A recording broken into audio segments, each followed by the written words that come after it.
Hello, everyone. Welcome to the show. In today's episode, we aren't talking about hot crypto tokens, and we aren't recommending any breakout stocks. We are going to talk about a dream that many people hold deep inside, and the cold, hard reality behind that dream. Today's title might sound a bit harsh, Unveiling the Brutal Truth of Full-Time Trading. Are you really ready to quit your job? This isn't just an episode for the dreamers. It is a challenge letter written to the realists. As a system trader who has been battling on the front lines of financial markets for 15 years, I have seen countless pairs of eyes filled with passion. These people come from all backgrounds. Some are from IT, tired of endless code and overtime. Some are from traditional sales, fed up with performance pressure and office politics. They all carry the same dream, that as long as they have a laptop, they can be anywhere in the world, maybe on a beach in Bali, maybe in a quiet study at home, and just by tapping on a keyboard, they can extract an endless stream of wealth from the global markets. It sounds like the ultimate promise of freedom. Time freedom, location freedom, financial freedom. However, I have also witnessed this light fade away after 6 months, 12 months, or perhaps 2 years. Eventually, it turns into anxiety, emptiness, and even a complete doubt of one's own self-worth. I am saying this today not to crush your dreams, but to hand you a detailed map of the terrain and a spare parachute before you jump off the cliff. If full-time trading is the Mount Everest you want to climb, then I hope this episode will be the heaviest yet most life-saving bottle of oxygen in your backpack. In the time we have today, we are going to peel back the filters used on Instagram and YouTube and face the dark side of full-time trading that is rarely discussed. We will explore how sequence of returns risk silently destroys seemingly perfect retirement plans. We will analyze the psychological torture of dopamine withdrawal and why it is sometimes more painful than losing money. We will reveal how hidden costs eat away at your profit structure like termites, and why social isolation often becomes the final straw that breaks a trader's psychological defense. I must say this up front. This will not be a comfortable episode to listen to. If you are looking for confirmation bias about getting rich quick, or hoping to hear cheap encouragement like, just quit your job, you'll make it, then I suggest you hit the pause button right now and listen to something else. But if you are ready to view trading as a serious, even brutal business operation, if you are willing to accept long periods of boredom, if you are willing to build a strong financial moat, and if you have a deep reverence for the market, then please keep listening. Next, I will combine trading psychology, financial statistics, and my own hard-learned lessons from 15 years in the game to build a survival guide for full-time trading. Are you ready to face the truth? Before we discuss candlestick charts and money management, we must talk about your brain. Most people who want to trade full-time are initially attracted by the fun of it. Reading charts feels like solving a complex puzzle. Every profit brings a huge sense of achievement. However, when you shift from part-time hobby to full-time survival, the reward mechanism in your brain undergoes a fundamental chemical change. In psychology, there is a term for this. It's called the alienation of motivation. It's like a double-edged sword, the war between intrinsic and extrinsic motivation. Psychology tells us that intrinsic motivation comes from within. It means you do something because you enjoy it. In trading, this looks like curiosity about market mechanics, a passion for strategy optimization, and the self-satisfaction of following discipline. Research shows that when we are driven by intrinsic motivation, our creativity and resilience against setbacks are at their highest. But extrinsic motivation is different. It comes from external rewards or punishments. In full-time trading, the most direct manifestation is money. You need money to pay rent. You need money to buy food. You need money to prove to your family that your choice was right. At this point, your behavior is no longer about trading well. It is about making money. Here lies a fatal trap of full-time trading called the over-justification effect. Think about it. When you have a day job, trading is your hobby, your intrinsic motivation. A loss is unpleasant, but it doesn't threaten your survival. However, once you quit your job, trading becomes your only means of paying bills. It becomes extrinsic motivation. Psychological studies point out that when external rewards, specifically monetary survival pressure, become the primary driver, your original intrinsic interest gets weakened. Even worse, neuroscience shows that when humans are under survival pressure, the amygdala, the center for fear and anxiety in the brain, becomes overactive. An active amygdala inhibits the function of the prefrontal cortex. And unluckily for us, the prefrontal cortex is exactly the area responsible for logical planning, risk assessment, and emotional control. What does this mean? It means that when you need money the most, you are physiologically least capable of making rational decisions. You will find yourself trapped in a vicious cycle. First, survival pressure hits. For example, rent is due at the end of the month, and you must make $2,000. Next, the brain gets hijacked by anxiety, switching into fight or flight mode. Then, decision-making ability degrades. You cannot patiently wait for the perfect setup. Instead, you start forced trading, or you take profits too early because you are terrified of losing them. Finally, the result is often loss and frustration, which further intensifies the survival pressure. As a veteran peer of mine once reflected, if you need to withdraw profits from your account every month to live, your account growth will be severely limited. Compound interest is the holy grail of trading, but rigid withdrawal needs will kill the compound effect. Aside from pressure, there is another problem: dopamine withdrawal and the paradox of boredom. Wall Street traders in movies are always yelling at phones, screens flashing red and green, full of adrenaline. However, the core characteristic of real professional trading is actually just one word: boredom. Many novice traders are actually addicted to dopamine. Every time you click the mouse to place an order, win or lose, your brain releases dopamine. It brings a sense of, I am doing something. I am in control. To be honest, this feeling is shockingly similar to the mechanism of gambling addiction. However, when you switch to full-time professional trading, your goal is no longer to seek excitement, but to seek certainty and expected value.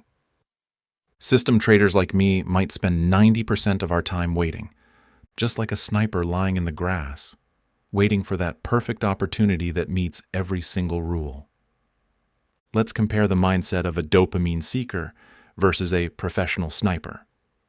Regarding boredom, the dopamine seeker feels anxious, feels they must do something, so they force trades. The professional sniper views boredom as proof of discipline, using this time to review or rest.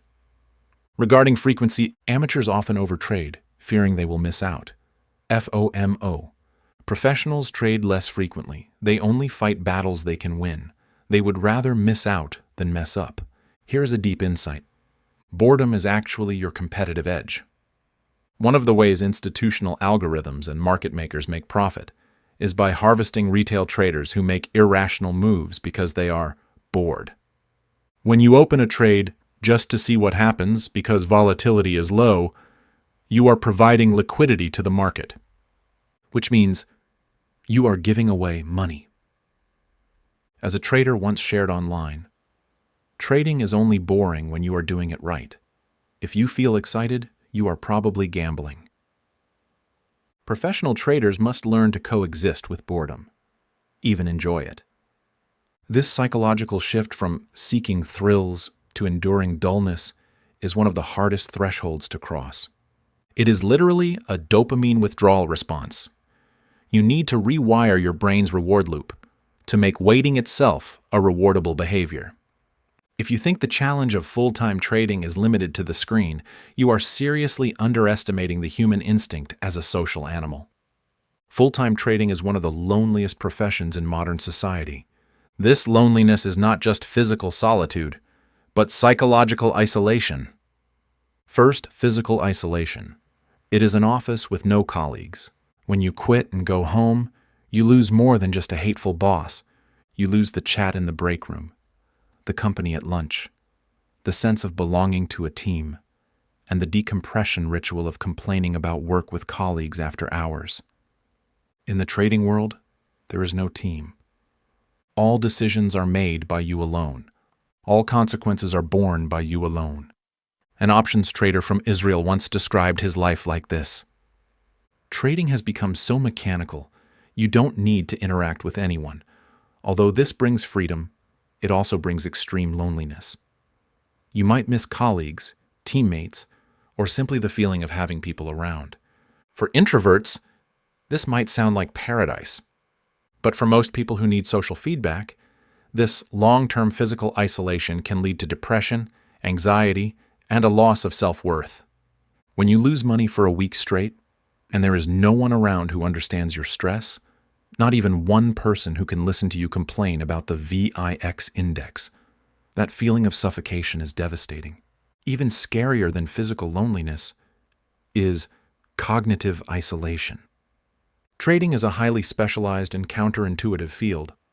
Ordinary people, including your family and friends, have a very hard time understanding what you do. In the eyes of many family members, you sit in front of a computer clicking a mouse. This doesn't look like work. It looks like playing games or gambling. When you make money, they might think you got lucky. When you lose money, they will tell you to go find a real job.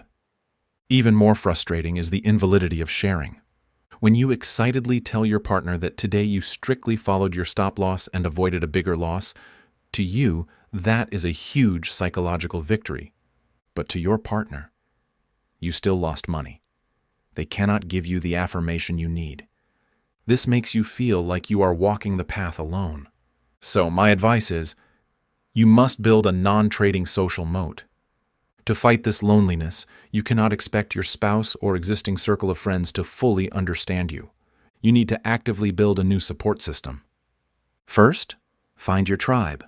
Join high-quality trading communities where you can speak the technical language and get real resonance. Second, separate life and trading. Do not bring trading emotions to the dinner table. You need to cultivate hobbies completely unrelated to trading, like fitness, charity, or art. Gain social satisfaction and achievement in these areas to balance the frustration from trading. We've talked about the psychology. Now, let's do some brutal math. Many beginners, when calculating the feasibility of full-time trading, use simple linear math. My monthly living expenses are $3,000, so I just need to earn $3,000 from the market every month. This is absolutely the first and most fatal logical error that leads to bankruptcy. Because the financial model of full-time trading is nonlinear, filled with variables and probability traps, let's look at the true face of returns. On social media, you might often see screenshots of doubling daily or 50% monthly returns. These extreme cases build a dangerous expectation anchor. But according to multiple statistics on retail and institutional traders, for a professional trader who survives long-term, consistent and stable monthly returns usually fall only between 1% and 3%. What does this mean? If you want a steady inflow like a salary every month, you need a massive amount of capital. If your goal is to replace a salary of $4,000 a month, and assuming you are an excellent trader with a 20% annual return. Let's do the math. $4,000 times 12 months is an annual requirement of $48,000. If this $48,000 is 20% of your account, then how much principal do you need? The answer is $240,000. And this assumes you can make a profit steadily every year, and ignores compound growth because you are withdrawing everything. If you only have $50,000 in capital and want to live off full-time trading, you are essentially forcing yourself to make nearly 100% returns every year. This will force you to take on huge risks, eventually leading to bankruptcy. Next, we need to talk about the biggest financial threat to full-time traders: sequence of returns, risk. For those who trade for a living, the order of returns is more important than the average return. This is a life or death concept. Suppose you have $100,000 in capital. Your goal is to withdraw 10%, which is $10,000, annually for living expenses. Let's do a thought experiment and compare two parallel universes with the same average return. In Universe A, you make money first, then lose. Year 1, You gain 20%. Account grows to 120,000. You withdraw 10,000. Remaining 110,000. Year 2. You lose 10%. Account drops. You withdraw another 10,000. Remaining 89,000. In Universe B, you lose money first, then gain. Year 1. You lose 10%. Account drops to 90,000, but you still have to withdraw 10,000 for rent, so principal is left at only 80,000. Year 2. Although you gain 20%, the account only grows to 96,000. Withdraw another 10,000. Remaining 86,000. Do you see it? Same profit and loss percentages, just a different order. But the ending in Universe B is much worse than Universe A. If losses happen early and are deep, this capital cannibalization effect amplifies exponentially.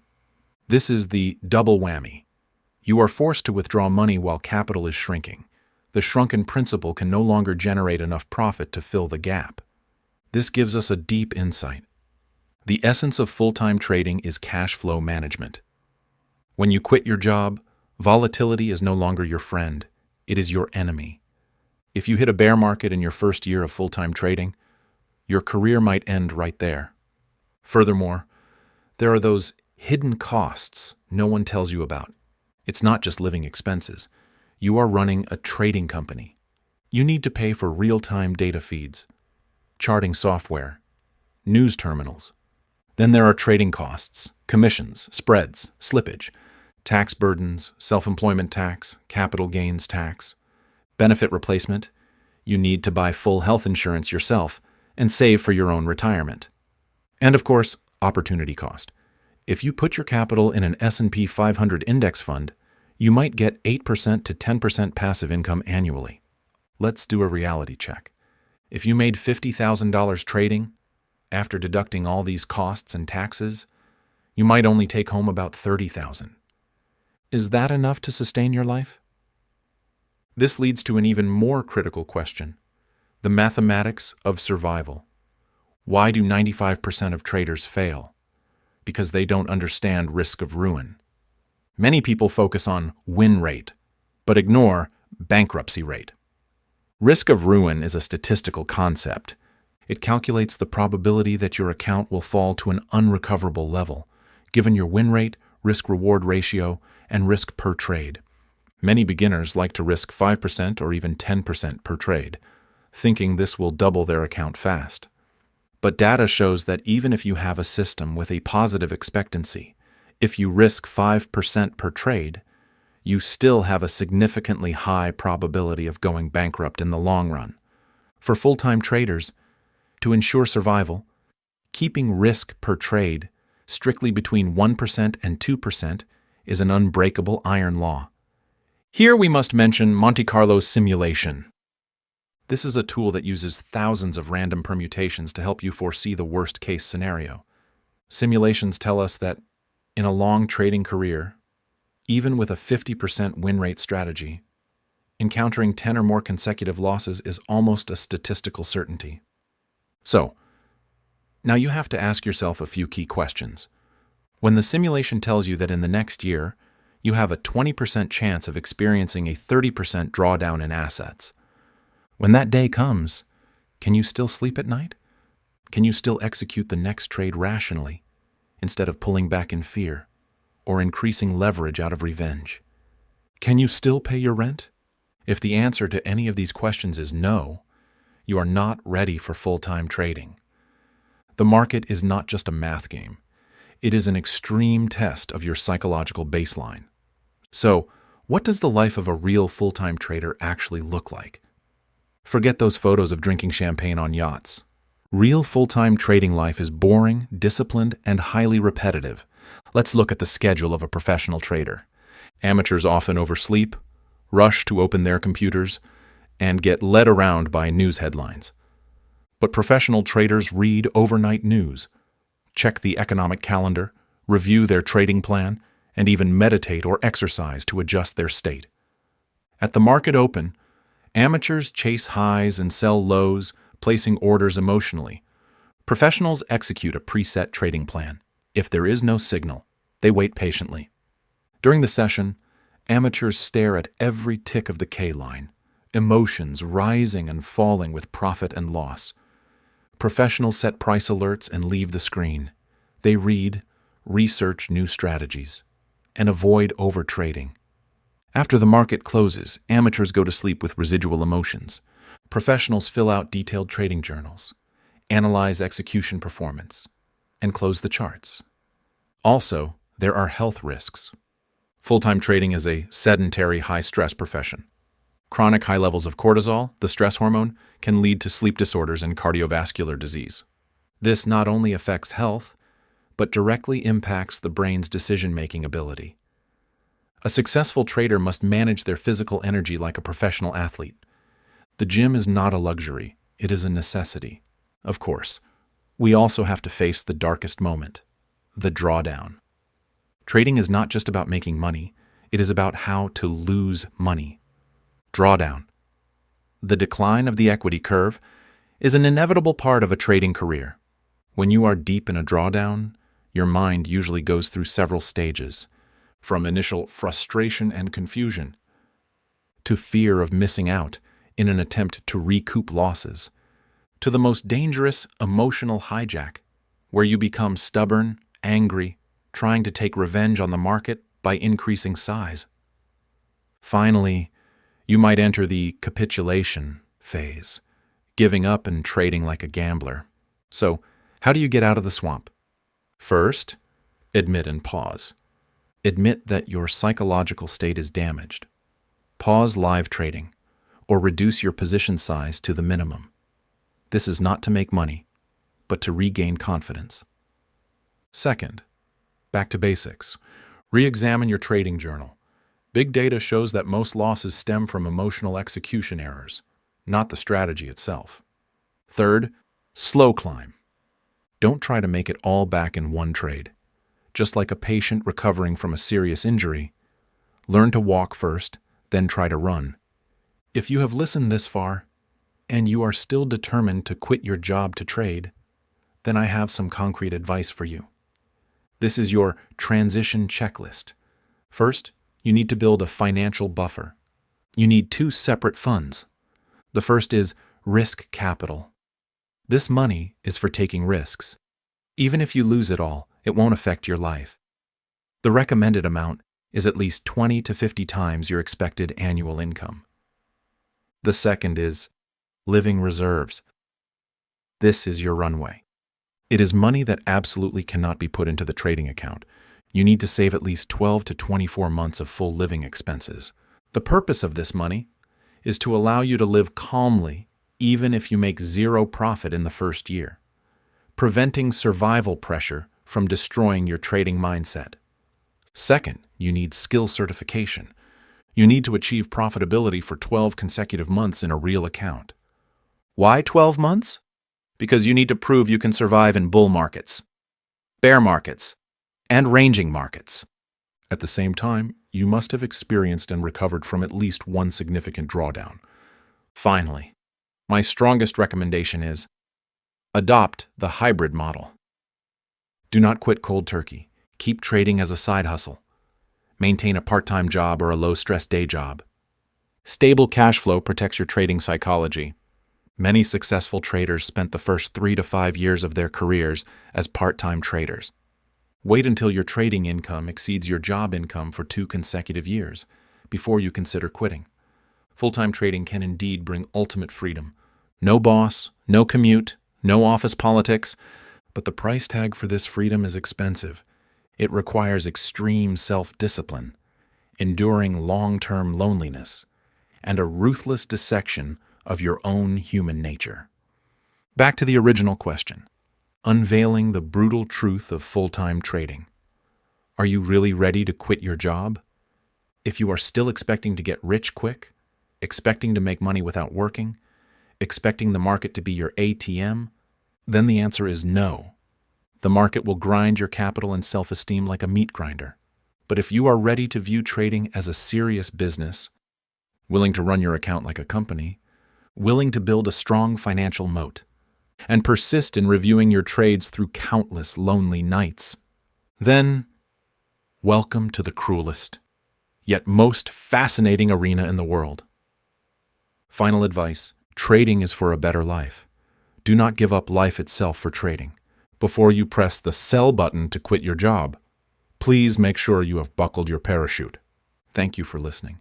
I will see you in the next episode.